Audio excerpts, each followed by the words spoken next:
देश भर के लाखों कर्मचारियों और पेंशनर्स का हमारे YouTube चैनल नेशनल जगत पर हार्दिक स्वागत है। कर्मचारियों और पेंशनर्स के लिए एनसीजेसीएम की 8 बहुत बड़ी डिमांड, जिसमें डेथ कम रिटायरमेंट ग्रेच्युटी को बढ़ाया जाना, ओआरओपी डिफेंस पेंशनर्स के साथ साथ में सिविल पेंशनर्स को लाभ मिलना, लिव इनकेसमेंट को बढ़ाया जाना, पेंशनर्स के कम्यूटेशन की अवधि को कम किया जाना और इसके साथ साथ में यहाँ पर और भी महत्वपूर्ण बिंदु यहाँ पे दिए गए हैं। आपके कम्यूटेशन के अलावा पेंशन और फैमिली पेंशन है, उसमें मिनिमम पेंशन जो है उसको बढ़ाया जाना और पेंशन पेरिटी और एग्जिस्टिंग पेंशनर्स के लिए जो सुनिश्चितता है लाभ की वो करना, वेलफेयर मेजरमेंट करना और पेंशन स्कीम में सुधार करते हुए ओपीएस की मांग। ये 8 बड़े डिमांड जो हैं, जिससे कर्मचारियों और पेंशनर्स को क्या लाभ मिलेगा, एक एक करके हम आपको वीडियो में विस्तार से बताएंगे। आपको बता दें कि ये न्यूज़पेपर मिंट का वेबसाइट है और यहां पर यह खबर छपी है 8वें वेतन आयोग को लेकर। एनसीजेसीएम ने जो बड़ी डिमांड रखी हैं 8वें वेतन आयोग के सामने, उसको लेकर ये इन्होंने न्यूज आर्टिकल पोस्ट किया है। इस न्यूज आर्टिकल में सबसे पहला बिंदु है वो डेथ कम रिटायरमेंट ग्रेच्युटी का है। हम एक एक बिंदु समझेंगे, लेकिन उससे पहले आपसे निवेदन रहेगा, अगर आपने अभी तक हमारे YouTube चैनल नेशनल जगत को सब्सक्राइब नहीं किया है तो चैनल को सब्सक्राइब करके इस वीडियो को लाइक कर दें, ताकि हर छोटी से बड़ी अपडेट आपको मिलती रहे।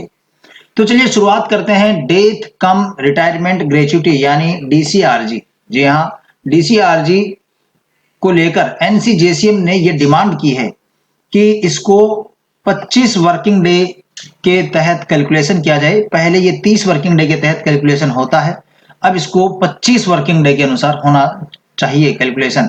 और ये एक इसके साथ ही बड़ी डिमांड ये की गई है कि ग्रेच्युटी की लिमिट है उसको 25 लाख रुपए से बढ़ाकर 75 लाख रुपए किए जाएं। जी हाँ, ये बड़ी डिमांड, 3 गुना 75 लाख रुपए की ग्रेच्युटी है, ये सरकार को देनी चाहिए, ये कहा है।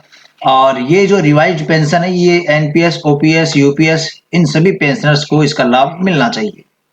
उसके बाद में ओआरओपी फॉर सिविल पेंशनर्स। आपको पता होगा कि डिफेंस पेंशनर जो हैं, रक्षा पेंशनर हैं, आर्मी, एयरफोर्स, नेवी और भी कई जो फोर्सेज हैं, उनके जो डिफेंस पेंशनर हैं उनको 1 रैंक 1 पेंशन का लाभ मिलता है, ओआरओपी का लाभ मिलता है। मतलब यह है कि 10 साल में उनकी पेंशन 3 बार रिवाइज हो जाएगी। 3 बार ऐसे होगी कि 10 साल में 2 बार तो ओआरओपी से रिवाइज होती है और 1 बार वेतन आयोग से। तो 10 साल में 3 बार जब उनकी पेंशन रिवाइज होती है, तो यहां पर मांग रखी गई कि सारे पेंशनर्स जो हैं उनको ओआरओपी का लाभ मिलना चाहिए। 5 साल बाद में उनकी पेंशन भी जो रिवाइज होनी चाहिए 1 रैंक 1 पेंशन के प्रिंसिपल के अकॉर्डिंग। सिविलियन पेंशनर है, उनको इसका लाभ क्यों नहीं दिया जा रहा है? क्या इनको वंचित करना, उनका एक एंटाइटलमेंट है, उसको वंचित करना है? इस तरह की बात यहाँ पर जो एनसीजेसीएम है उसके द्वारा सरकार के सामने, 8वें वेतन आयोग के सामने रखी गई है। और ये कहा गया है कि जो फिटमेंट फैक्टर है वो सभी के लिए समान होना चाहिए। बाकी पेंशनर्स को ओआरओपी का लाभ मिलता है और नहीं मिलता है, तो यहाँ पे फिटमेंट फैक्टर समान नहीं रहता है।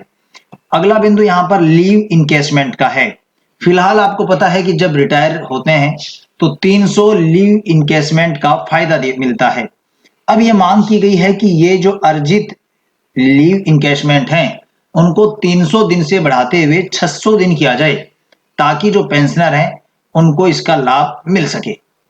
अगला है पेंशन कम्यूटेशन को लेकर। जी हाँ, पेंशन कम्यूटेशन जो है, ये वापिस पेंशन है वो आपकी रिस्टोर होती है 15 सालों के बाद में। लेकिन यहाँ पे एनसीजेसीएम के द्वारा ये डिमांड किया गया है कि आपकी जो पेंशन है उसके कम्यूटेशन को 11 सालों में ही पूरा किया जाए और 11 साल बाद में पेंशन है उसको बहाल की जानी चाहिए, क्योंकि 10 वर्ष 8 महीने में पेंशन आपकी पूरी हो जाती है। कम्यूटेशन जो होता है वो 10 वर्ष 8 महीने में पूरा हो जाता है, तो 11 साल बाद में पेंशन पूरी मिलनी चाहिए। जो पेंशनर 60 साल की उम्र में रिटायर होते हैं उनको 71 की उम्र में उनकी फुल पेंशन होनी चाहिए शुरू। अगला बिंदु यहाँ पे दिया गया है पेंशन कम्यूटेशन के बाद में पेंशन और फैमिली पेंशन की पेंशन कैलकुलेशन का। जी हाँ, आपको पता है कि पेंशनर जब रिटायर होकर जब पेंशनर बनता है तो उनको 50% पेंशन मिलती है। अब ये मांग की गई है कि उसमें इंक्रीज किया जाए और इंक्रीज करते हुए पेंशनर्स को अंतिम जो बेसिक पे है उसका 67% दिया जाना चाहिए। सिर्फ और सिर्फ पेंशनर्स के लिए कितनी बड़ी बड़ी मांगे यहाँ पे रखी गई आप देख सकते हैं। यहाँ पे 8 बड़ी मांगे, 8 बड़ी खुशखबरी जो है वो पेंशनर्स के लिए हैं। तो ये 67% मिलना चाहिए, ये मांग रखी गई है, बड़ी मांग। और जो 50% मिलता था नहीं मिलता है, फिलहाल भी मिलता है पेंशनर्स को, और फैमिली पेंशनर को 30% पेंशन मिलती है। अब ये कहा गया है कि फैमिली पेंशनर है उसको 50% पेंशन मिलनी चाहिए। पेंशनर को 67 और फैमिली पेंशनर्स को 50% पेंशन मिलनी चाहिए।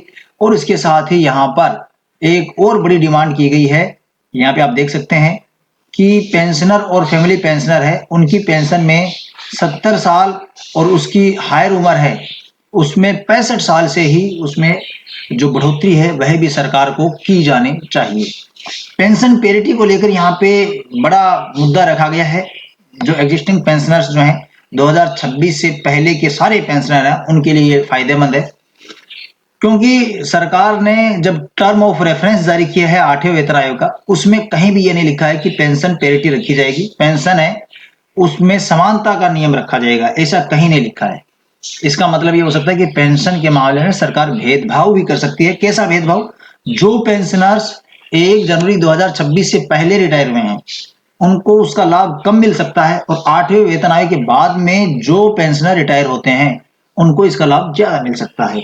जैसे 2006, 2016 उनके पेंशनर्स को इसका लाभ और भी कम मिल सकता है। सरकार कहीं ना कहीं अलग अलग डेट के आधार पर पेंशनर्स को लाभ दे सकती है। तो यहाँ पर यह मांग की गई है कि पेंशन पेरिटी यानी समानता का सिद्धांत है, न्याय का सिद्धांत है, वह लागू होना चाहिए। और पेंशन रिवीजन है वह एग्जिस्टिंग पेंशनर जो पहले के पेंशनर है उनको ध्यान में रखते हुए तैयार किया जाना चाहिए। रिटायरमेंट डेट की जो कट ऑफ है यहाँ पे ये आप देख सकते हैं, यहाँ पे मैं फिर से आपको एक बार हाईलाइट करके दिखाता हूँ। ये यहाँ पे आप देख सकते हैं रिटायरमेंट डेट का जो कट ऑफ है उस कट ऑफ के आधार पर बेनिफिट तय नहीं किए जाएं, ये मांग की गई है। पेंशन समानता का नियम लागू किया जाए। वेलफेयर मेजरमेंट को लेकर कहा गया कि HRA, LTC, care taker allowance, income tax exemption, ये इसके साथ ही जो रेलवे कंसेशन है उसको रिस्टोर किया जाए। एडिशनल सपोर्ट सीनियर सिटीजन को दिया जाए और डिसेबल पेंशनर उनको एडिशनल सपोर्ट मिलना चाहिए। OPS, NPS, UPS को लेकर ये मांग की गई है कि NPS और UPS है उसको रिस्टोर करते हुए OPS लागू किया जाना चाहिए। और केंद्र सरकार में जो पेंशनर हैं उन सभी को ओल्ड पेंशन स्कीम का लाभ दिया जाना चाहिए। ये 8 बड़ी मांगे NCJCM के द्वारा जो रखी गई हैं, आपको क्या लगता है? आप अपने विचार कमेंट बॉक्स में हमें बताएं। हमारे कमेंट बॉक्स में सिर्फ और सिर्फ हमारे सब्सक्राइबर ही कमेंट कर सकते हैं, इसलिए आप अगर चैनल को सब्सक्राइब नहीं किया तो चैनल को सब्सक्राइब कर लें। मिलते हैं अगले वीडियो में, तब तक के लिए जय हिंद, जय भारत।